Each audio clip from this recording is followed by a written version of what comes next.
Good morning, my dear brothers and sisters, and welcome to all of you to the Manila Cathedral. Good morning also to our online viewers following us through social communications.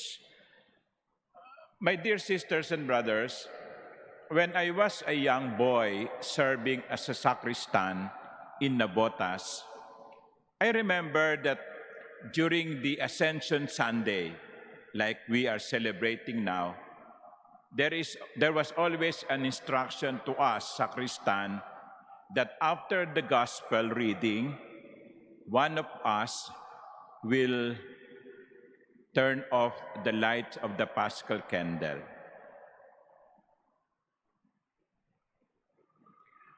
Then we asked the head sacristan, why? And the answer to us was, umakyat na si Jesus sa langit. Yan. Kaya sa buong maghapon, sa buong linggo, until Pentecost, which is next Sunday, the Paschal candle was still in the sanctuary but no longer lit. So inisip namin, umakyat na si Jesus sa langit, kaya wala nang sindi ang Paschal candle. Absent na si Jesus. But my dear brothers and sisters, let me be clear about this. With the ascension of Jesus, it is true that His physical presence is no longer here. But Jesus does not abandon us. Okay? Sana po maliwanag yun, ha? Totoo na si Jesus ay umakyat sa langit. He was no longer present physically, pero hindi nangangahulugan na iniwan tayo ni Jesus. Because His physical absence means physical presence in different ways. Maaaring hindi na natin siya nakikita kung paanong nakikita natin ang isa't isa. Nakikita ninyo ako ngayon, nakatayo sa harapan ninyo. Nakikita ko kayo ngayon na nakaupo sa harap ko. Iba naghihikab. No? Okay? Wala na yon kay Jesus. Umakyat na siya sa langit.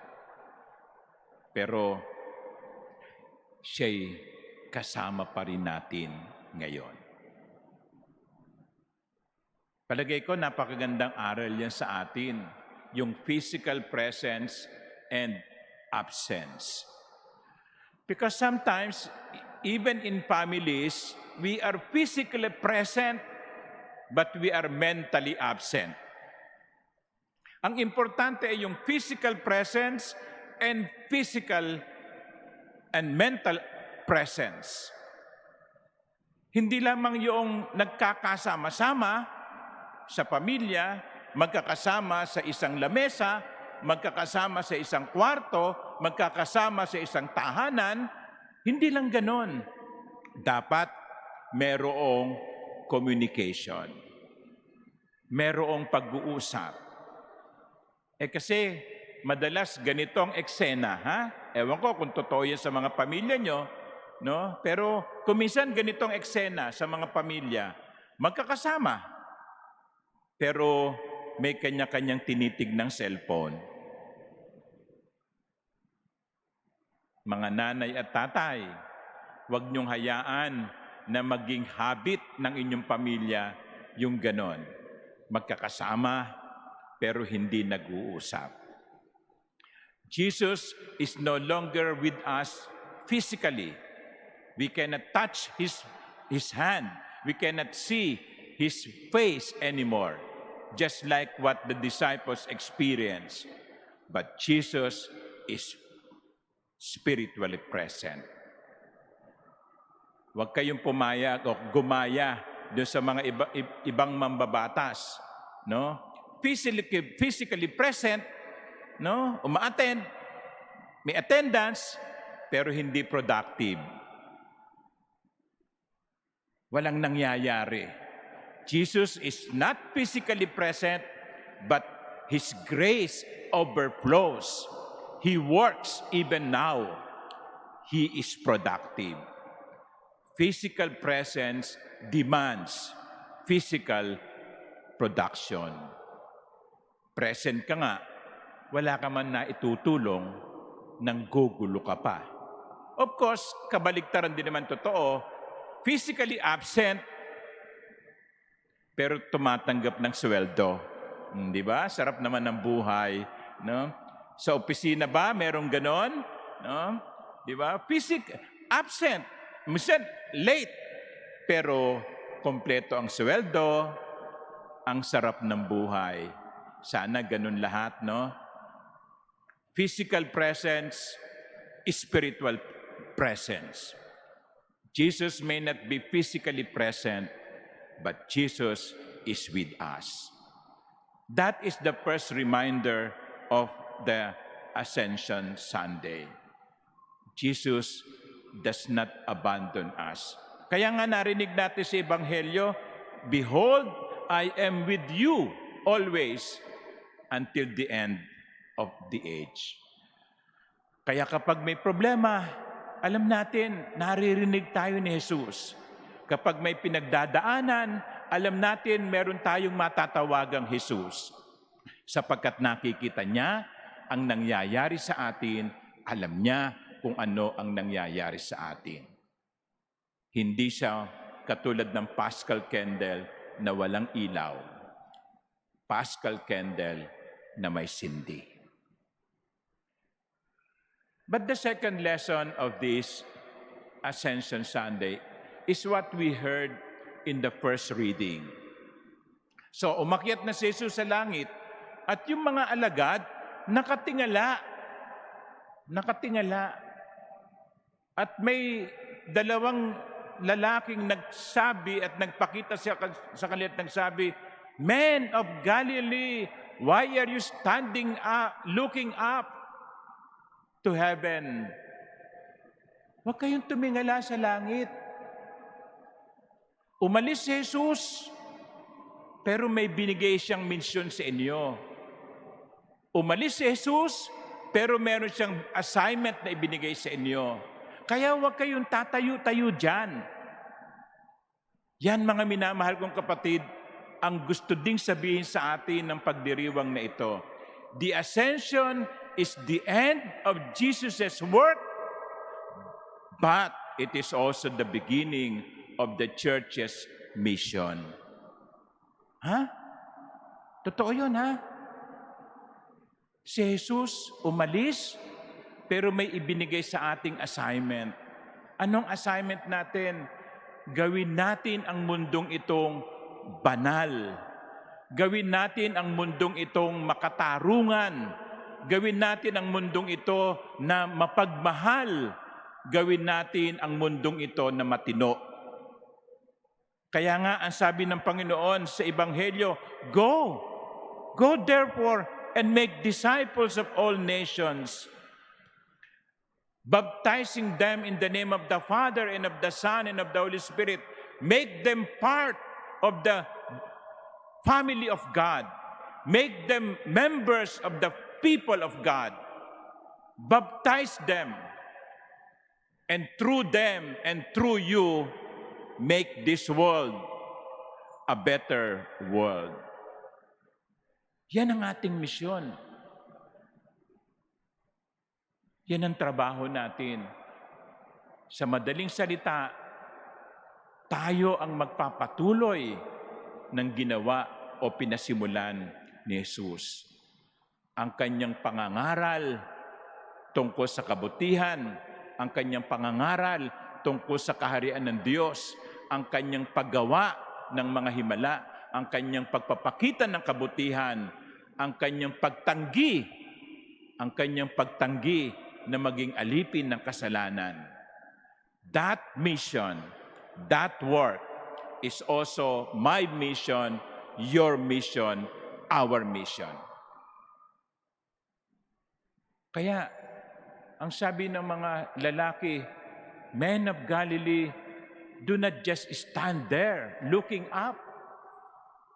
Look down, and the work is here. Ngayon, mga minamahal kong kapatid, mga Pilipinong Kristiyano, sa konkretong paraan, paano natin ito maisa sa buhay? Binigyan tayo ng assignment ng Panginoon.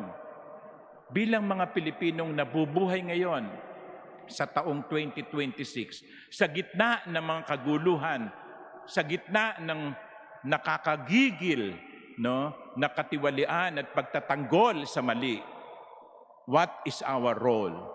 What is our mission? Titingin na lamang tayo at hayaan natin silang magpatayan, mag-away-away?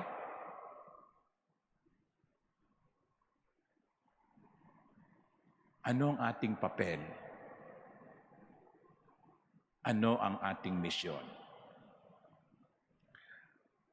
Siguro, magsimula tayo sa pagiging mabuting mamamayan.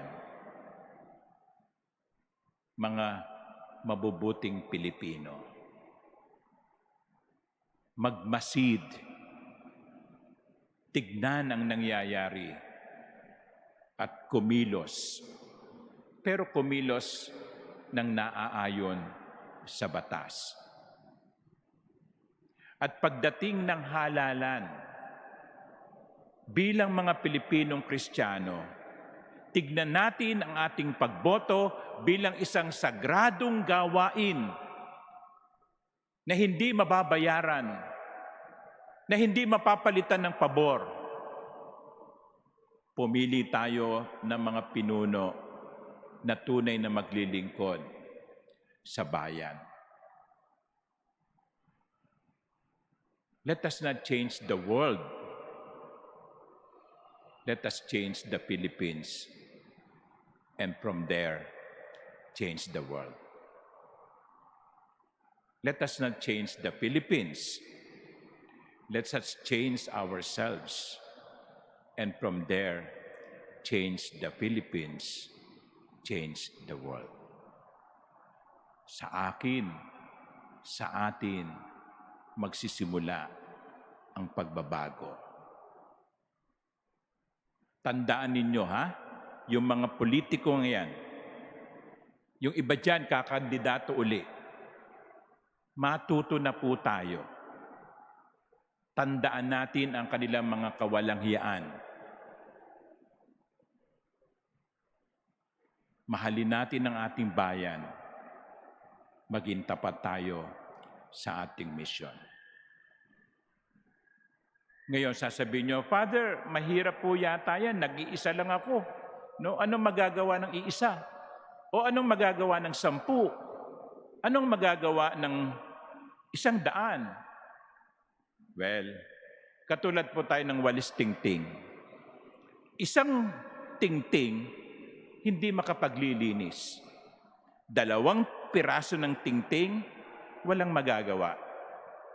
Pero pag sama-samahin mo ang maraming tingting, lilinisin nito ang paligid. By ourselves, we cannot do it. But together, we can. And let us ask the Holy Spirit to guide us. My dear brothers and sisters, Jesus is no longer physically present, but He is still with us.